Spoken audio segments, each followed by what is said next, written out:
दोस्तों खेसारी लाल यादव का dance movie का ट्रेलर का पोस्टर आ चुका है।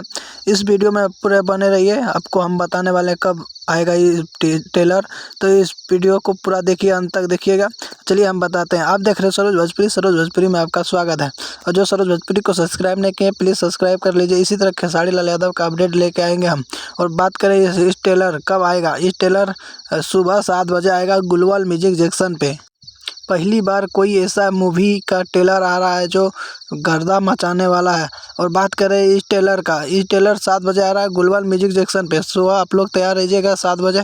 तो कौन कौन खेसारी लाल यादव का डांस मूवी का ट्रेलर देखने के लिए एक्साइटेड है, कमेंट करके बताइएगा। इस ट्रेलर के बाद बात करें तो इस ट्रेलर में कलर ग्रेडिंग मस्त है भाई साहब। और बात करें इस गुलवाल म्यूजिक जंक्शन पे आएगा कल सुबह 7 बजे।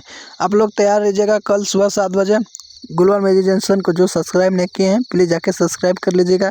खेसारी लाल यादव का डांस मूवी सबसे पहले आप लोग के पास पहुंच जाएगा। और कैसा इतना ही इन्फॉर्मेशन लेके आए थे, कैसा लगा मेरा वीडियो कमेंट करके बताइएगा। फिर मिलेंगे अगले वीडियो में कोई खेसारी लाल यादव का न्यू अपडेट लेके। और प्लीज़ चैनल को सब्सक्राइब कर लीजिएगा। फिर मिलेंगे अगले वीडियो। जय हिंद जय भारत।